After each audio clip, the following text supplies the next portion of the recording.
All right, today we're going to take a look at the images by Diane Arbus. So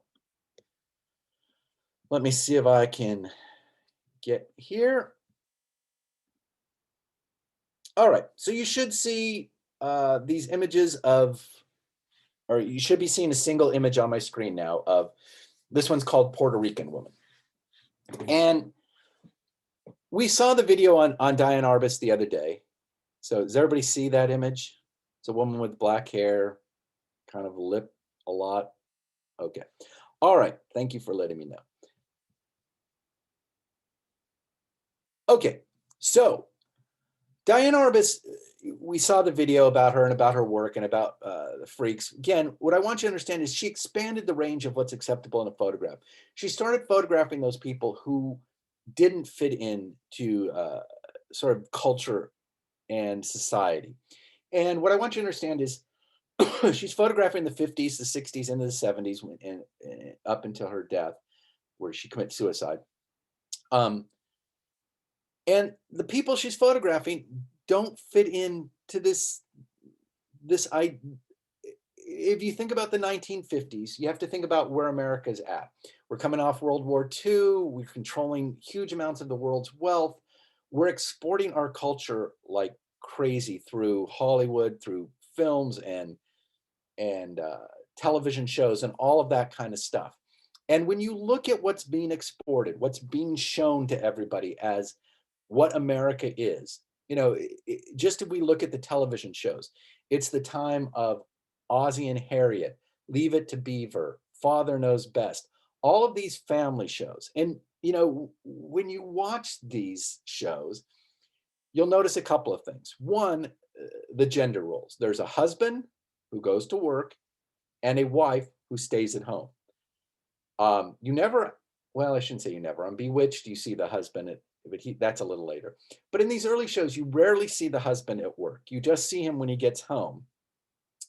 You see the woman, and a lot of times it's just weekends. It's like men only existed on the weekends. The rest of the week, they were doing something else. But anyways, the woman who's at home during the week, she gets up, her hair is fully made, she has makeup on, she's wearing a dress and an apron, high heels, and is in the kitchen cooking breakfast. I don't know how many women made it to that, but that's what you were supposed to be doing. Men were supposed to be come home, be wise, go to their library, answer questions, smoke a cigar, wear a sweater with a tie because they've taken off their coat. So you had a husband and wife, you usually had two kids. One was a boy, if not both, but you had to have at least one boy. Usually had a dog.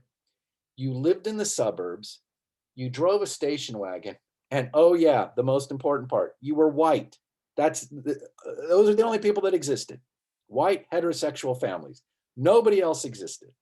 And so Diane Arbus starts photographing those people who don't fit into that structure, that are outside of that. And there's a lot of people outside of that structure. There's a lot of people of color. There's a lot of people who are gay. There's a lot of people who, even when they're sort of close to that, can't fit into that structure. And that's what's going on in her photographs. So she's looking at those people who either don't fit in, either by choice, which we'll talk about, or who just can't for whatever reason. So this photograph here, actually, let me go back to one of the earlier photographs that I like better. Let me start here. So this photograph here, the twins, and this is the cover of one of her books, is actually the book I have. And what I love, this photo reminds me so much of what I love about photography in general, about its ability. And the thing about a photograph is, and here's what I want you to consider as you're making images. A photograph allows the viewer to do certain things that they couldn't if they were in that environment. And so when you take advantage of those things, I think that's what makes a photograph work. So in this case, if I brought these twins into you and I set them up in front of you and I said, go ahead and take a look at them. The first thing is, just because of human personal space and all that, you may not really look at them that closely. It's hard to stare at another human being. Also, you would only have the length of time that I had them there in front of you until I took them away. So you're limited on your time. But a photograph allows you to do both of those things in a way that you couldn't in reality. One is it really allows you to stare at this photograph, to look at things that you might not take the time to notice if they're standing there in front of you. Now, true, you can't walk around them in a photograph. That is the problematic part. We could take several photographs, which we'll talk about later. But also, you can look at it as long as you want. You can look at it, set it aside, come back and look at it again. And that is what makes so right now I'm looking down because I'm looking at myself talk, which is unnerving. If I look at that little green light, am I looking right into the camera? Is that just kind of creepy too? I'm trying to figure out where to look when I look, or if I'm looking at my screen, I don't know. I can't see myself and what's happening. So I don't want to creep people out, but I'm not sure what to do. Anyways, so if anybody has thoughts on that, you can go ahead and send them to me. Okay, but so when you really get to look at these people, yeah, so if I brought them in, they're sort of dressed alike, they look alike, oh, okay, they're twins. You kind of, that's as far as you might go with it. But with a photograph, you can really look at them. I mean, and when you look at them, you'll notice things like this one's face just looks a little bit rounder. This one's got kind of a gitch in it. This one's got these bright eyes that, she has a little smile. This one kind of has these downturn eyes and a little not smiling as much. This one looks happier. This one looks sad. It's almost like those theater masks, the happy and the sad one, drama and comedy. But you see that even, you then begin to wonder, well, why is this one's head a little bit more, and her hair is a little more disheveled than this one, and all of a sudden you go, God, this one's kind of cute. And this one's really not that cute at all. And it looks like this one, was sitting on her head in the womb or something. And all of a sudden they look nothing alike. You start to sort of take them apart and you realize these things that you were thinking when you came in don't really exist. And that's what I love about the photograph, is that ability to really look at it in a way that you couldn't look at the real thing. We've already talked about the fact that a photograph, especially using the shutter speed, allows you to stop.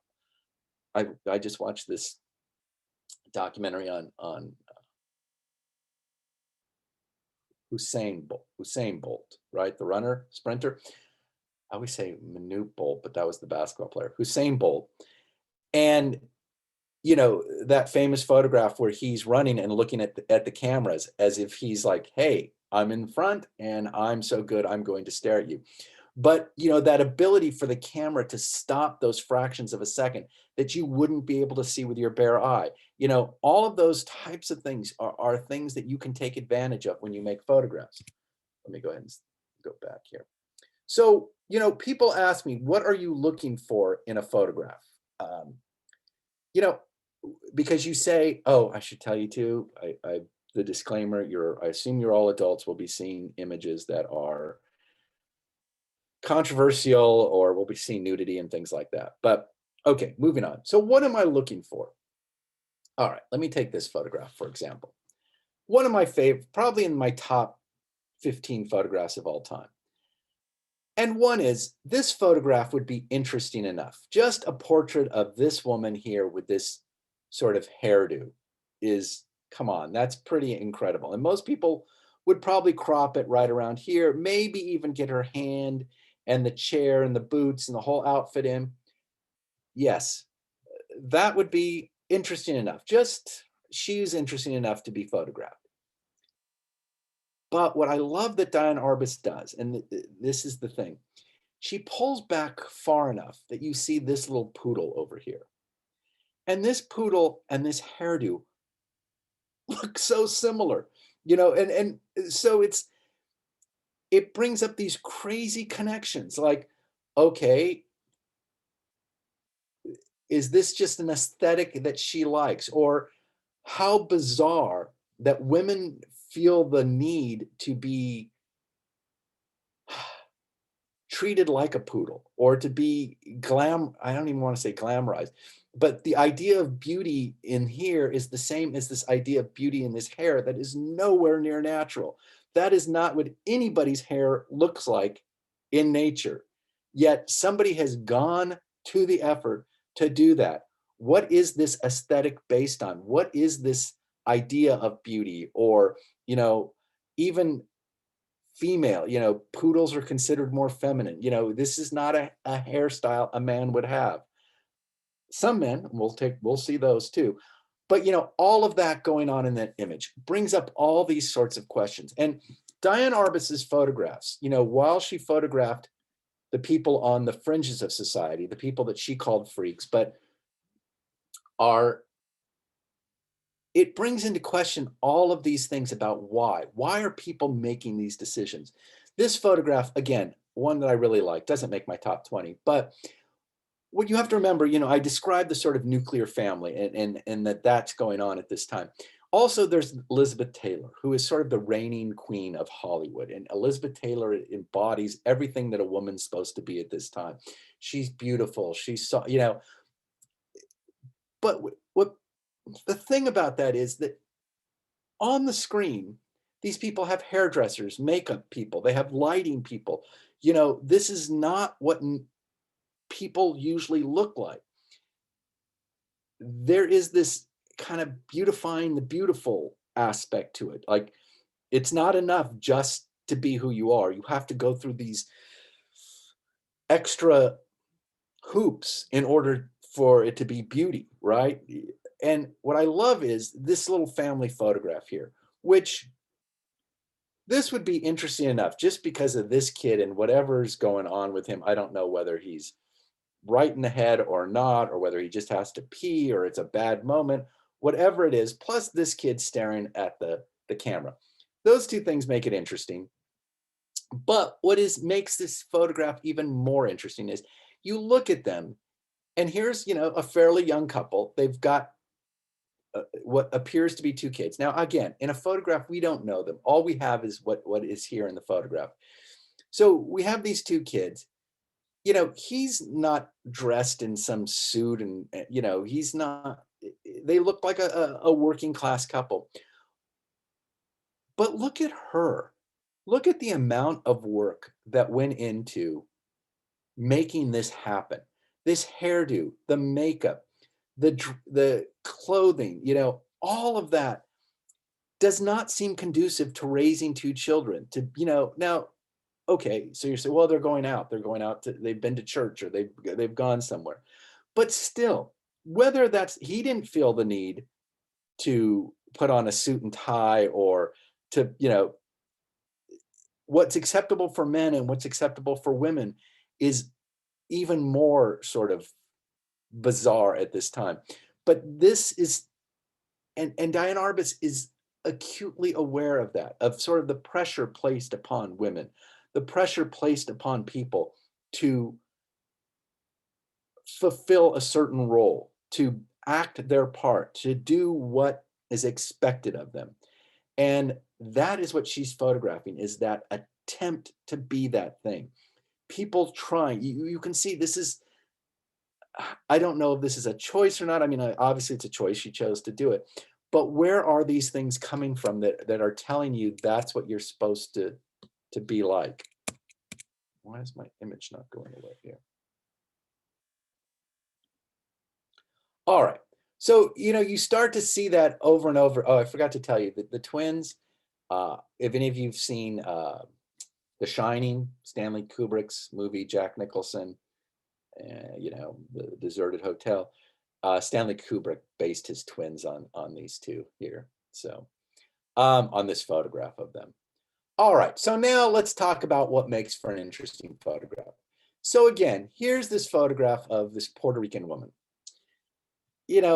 Again, the sort of trying to be Elizabeth Taylor, but that attempt at beauty, but it all just goes awry. It all gets fucked up somehow. And, the hair isn't just right. The makeup's not right. The lips are off. And instead of being this sort of image of beauty, it's this kind of crazy, scary look, look at the eyebrows. Though the whole thing, this, just messing with nature and how that can become so bad.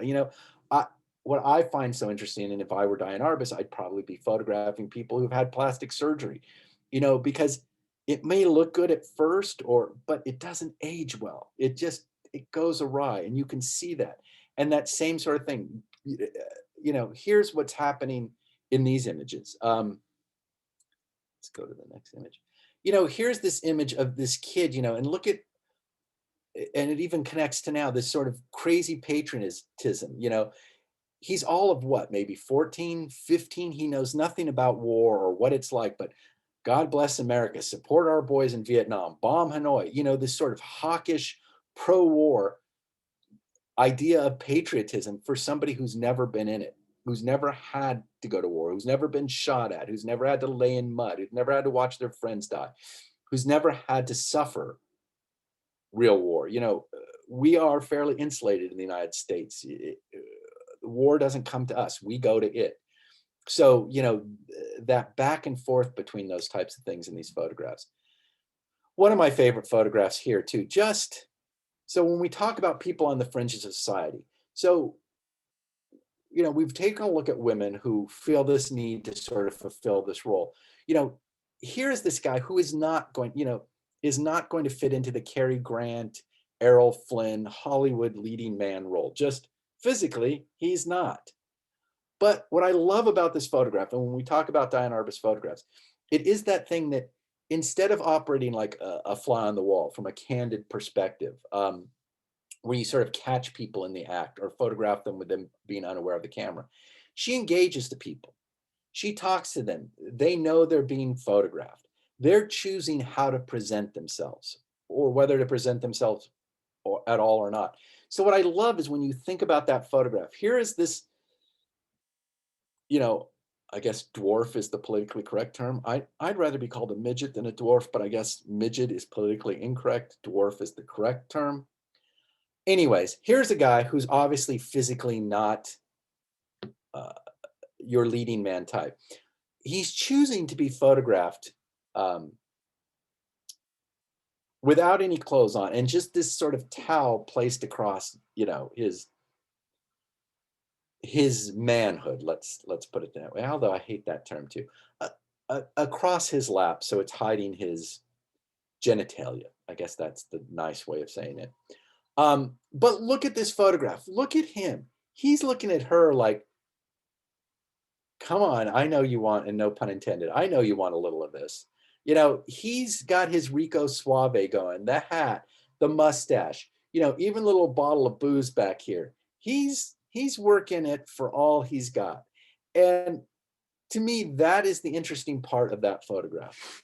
That is what makes that photograph work.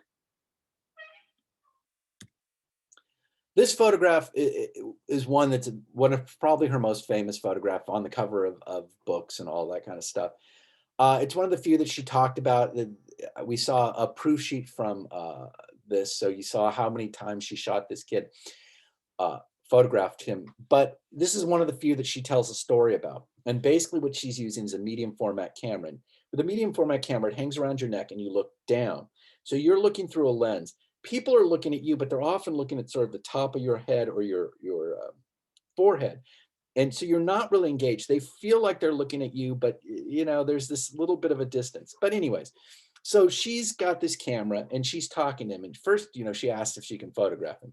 And just these knobby knees in this outfit would be interesting enough. But this claw hand and this hand grenade, come on, just this angsty kid in the park with a hand grenade, that's just unsettling. So, and then the look on his face. And so this is the one she talks about. She sees this kid in the park. And again, in these days, I guess you could still go up to a kid in the park. Maybe it's easier for a woman. Definitely men should not be doing this. Go up to a kid in the park and ask if you can photograph him. And he's like, oh, all right. So now she's looking through this camera. She's looking down and she's walking around him and she's saying, oh, I'm trying to get the light right. Oh, I'm just trying to do this. And the kid's like, okay, are you going to take the photo? Okay, are you going to take the photo? And she takes a couple of photos until eventually he's like, are you going to take the photo? And then that's one of the photographs she takes. You know, she's taken several, but that's the one she chooses to show. And the question then becomes, how much of that photograph is about him? How much of it is because she made him mad? How much of it is her trying to elicit that sort of response? Or how much of it is just, oh, you know, coincidence?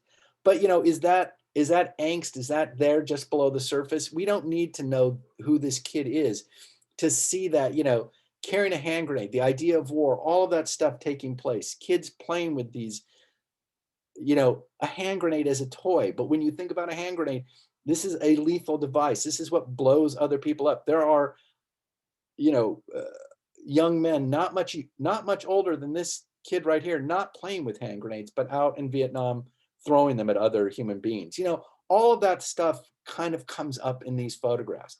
And that's what I want you to think about as you think about making your photographs. What are the things that I'm putting in here? What is it that I'm trying to do or trying to say? All right, this photograph falls into one of my in the top 20 as well. One, again, here are these little ballroom dancers. They've obviously are good enough to win some trophy here. And most people would photograph them here, here, here. That's the standard portrait you're going to get. You know, you may or may not get the trophies in it, but you're going to get this, you know, Fred Astaire, Ginger Rogers pose.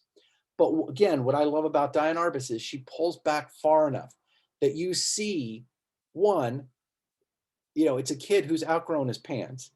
You know, they're kind of short on him, which they're not wealthy people. You know, they're dressed up like, you know, again, like Fred Astaire and Ginger Rogers. They're assuming the pose. But she pulls back far enough that you see they're in some crappy community center. They're not in some ballroom. You know, what is this idea of ballroom dancing that we're being sold? You know, you know, are these kids preparing for what life? Are they going to be ballroom dancing somewhere? Are they part of European aristocracy? Do they come from a family with so much money that they have a ballroom in their house that when they have people over, there's, you know, several people ballroom dancing? You know, it's this idea that we're preparing kids and people for this life that doesn't exist, for this fantasy of a life that will never materialize. And you see this coming up over and over again in Diane Arbus photographs. Is, you know, this photograph here, another one of my favorites. You know, this American need for bigger is better, so much so that you get a Christmas tree that is too big for your house. You go out and you buy the biggest tree you can find, and you shove it in the corner. Do you cut the bottom? No, you lop the top off and you shove it in the corner of your house. You have all these, you know, this consumer driven, bigger, better, more, all of that. This is the beginning of all of that sort of stuff. And you see it in Diane Arbus photographs over and over again. Here again, and one that I love, you know, a couple, fairly attractive couple. They must have some money. They have this big plot of land. You see that there's kind of a swing set way back here, you know. But when you look at this photograph, have you ever seen a family that feels more disconnected than this family? He seems to have a headache. He's over here. She seems a bit volumed up. This kid is back here. Look, you know, look at all this land, all this, and they buy him this crappy plastic swimming pool that it looks like he's going to fall in and drown in any moment. You know, all of that. Now, which just makes for a photograph of completely disconnected people. All the stuff they tell you you're supposed to have. You know, she even looks like the blonde Hollywood starlet, all that. He, you know, a good looking guy, we can't see his face, but, you know, attractive enough. All of those things that society is telling you you're supposed to do, aspire to, want to be, all of that.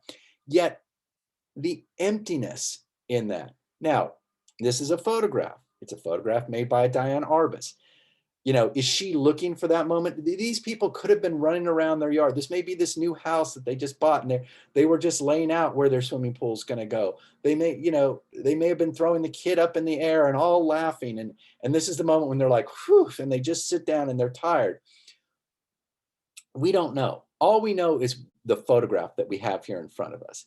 And this is the one Diane Arbus chose to put out there. And the one she chose is life is not so great. And, again, is this the reading because she ended up committing suicide and all of that? Even when you see photographs of her, she chose to make herself different than other women at the time, short hair, not made up, she's going against all of these things. She's photographing people who are either in this and seem miserable or horrible, or people who are on the outside who seem kind of happier and leading a life of their choosing.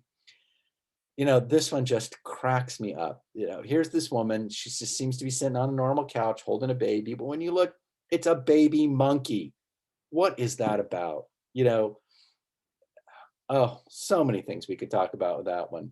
Uh, you know, but again, even when she made this portrait, again, you could just photograph it up here, but she likes to show, the sort of how people are living. What are the things they're surrounding themselves with? How do they live? And then that in juxtaposition to what they're doing, and quite often that is the really interesting part. This is a pretty well-known photograph of Eddie the Jewish giant at home with his parents. He suffered from a disease that made him grow, and which is why he's also somewhat physically, I don't know if deform's a correct word anyways, but he had problems because he grew faster than his body was capable of. But he was the tallest man in the world at one point, and he's at home, his parents. And a few things she's doing here photographically to even increase him, because the difference between him and his parents, he just looks huge. Well, he was much bigger, but she's photographed him closer to the camera, which is always going to make whatever's closer to the camera seem bigger. If you see the perspective here, at first it just looks like his head, like he's crouching to avoid hitting the ceiling. That's not really the case. It's the perspective. There's some space between him. He's crouching because his bones aren't capable of supporting his body that he has.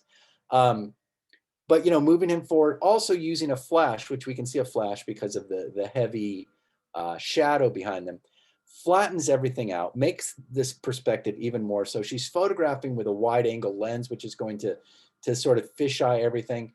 And all of that comes together to make him just seem so much bigger. Now, not that he wasn't, but it really increases it.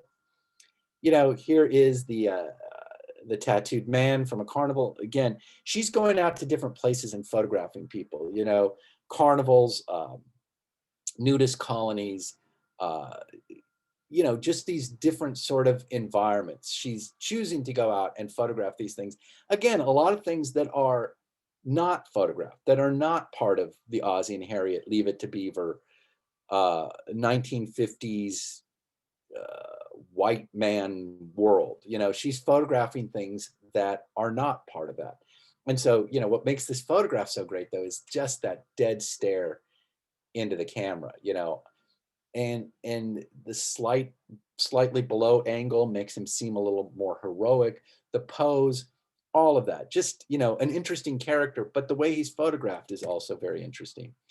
This photograph, again, here's a woman very, falls into that extremely attractive mode, looks like a Hollywood starlet, but her boobs are hanging out. Okay, well, maybe she's a nightclub dancer. It's also the time of the Copacabana and, the Rat Pack, Vegas, all of that kind of stuff, um, and that moment when people are on stage, right? So she's obviously a performer. She's out there doing her burlesque dance or whatever it is. And it seems very glamorous. Even the nudity seems somewhat glamorous and edgy and a little off. And she's an attractive woman, but out on stage with the lights and the people dressed well and the music, it seems like, oh, she's just flown in to do her performance, and she'll be whisked off by a count or something.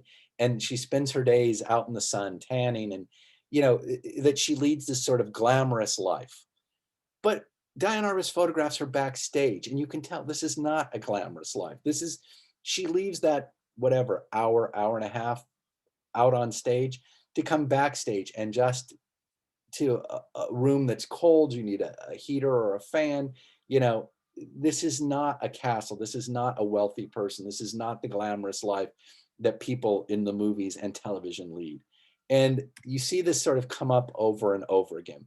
She photographed transvestites, you know, men who chose not to live as men, but to present themselves as women. You know, not a pretty, not an attractive man, definitely not an attractive woman.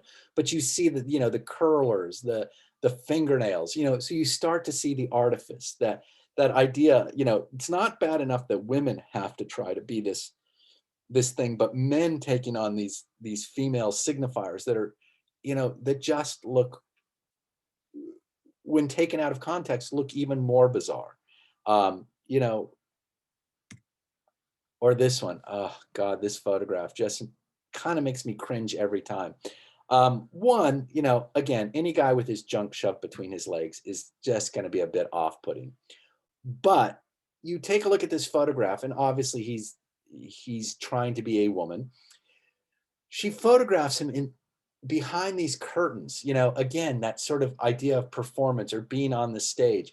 The pose that he's assuming, if any of you have seen the Botticelli painting, I call it Venus of the clamshell. They call it sometimes, I think it's called just Venus, maybe Venus of the clamshell. I don't know, but it's the idea of beauty coming out of the shell, out of, and it's the exact same pose. Her hair is flowing, her gowns are flowing, all that.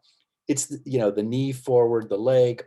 This is the idealized female pose, but it's done by a guy, you know, and now when you really look at it, you know, you see dirty underwear and beer cans, and again, not this glamorous life that he's trying to put out, that he leads or he has, or even that he's aspiring to, but just the back and forth, the wrongness of it all. And in Diane Arbus photographs, you see that over and over again, the wrongness of it all. Okay, this is maybe in my top 3 favorite photographs of all time. It's one of the photographs from the nudist colony. And there are so many things happening in this photograph. The first is, here you have your little 1950s home, the television, the chairs, but it's with your grandparents naked in their living room. Nobody wants to see their grandparents naked. We, as a culture, we don't like old people in general, and we don't like them naked at all. Okay. So just all of that being tied up into it. What makes this photograph work so well for me is these two people, nudists, they know what naked people look like. So much so that if you look on the TV, you know, we're in these little frames that would normally have photos of your friends or your family or something like that. When you look at them, they're naked people too, because of course their friends or their family are nudists. That's what this is the life that they lead, this sort of nude life. So that is all just good. That is just a great photograph. But Diane Arbus again pulls back far enough that you see this image up here. And this is really what makes this photograph for me. Because even though these two people, real nude people, they know what each other look like, they know what other naked people look like, right? They know what the human body looks like. They still hold on to this idealized version of the female nude. You know, and it is that thing, that back and forth between the reality of things and the idealized, romanticized image that we're being told we're supposed to aspire to, that we're supposed to be like, the thing that we're supposed to, how we're supposed to live, how we're supposed to look, what we're supposed to do, all of those things, you know, and how that's being put forth in our culture, in our society. And Diane Arbus is acutely aware of those things, and her photographs bear that out time and time again. Here you have, you know, a woman who's fairly, you know, well off. She's got the fur, she's got the pearls, but not a flattering photograph of this woman. I'm guessing that this woman would not like the photograph of her. One, it's shot from slightly below, and nobody really likes, you know, I mean, it can make you look heroic, but it can also make you look up somebody's nose, and that's not good. The vacuousness in her eyes, because again, Diane Arbus is using a camera around her neck that she's looking down in. This woman may think she's looking at Diane Arbus, but the lens that's taking the photo is down here. So it almost looks like she's just looking past her, like as if she's nothing. Also, you know, this little hot spot on her chin that's kind of greasy and looks like she's been eating fried chicken. And even the clothes being a little too tight, as if she's just sort of grown into them. You know, all of those things do not make for a flattering photograph. You could make a very flattering photograph of this woman. She's an attractive, normal human being. Um, and you could make a very, and I'm sure she has photographs of herself that she likes. This, I would guess, isn't one. So that's the thing to consider when you're making photographs of things. You know, you are determining whether those things look good or bad, happy, sad. People, you know, you are the person deciding all of those things in a photograph. All right. So that was a little bit more about Diane Arbus. I wanted to go through that because I wanted you to understand her work a little bit more, and even more to understand that she and her work are what become responsible for a lot of the work that we see today. People photographing things that are not just the everyday things we expect, but to photograph people who don't fit in, who are different, you know, and how that not only affected photo, but has affected sort of culture in general. That opening up of culture, not being so oppressive, not being so rigid about what is acceptable and not.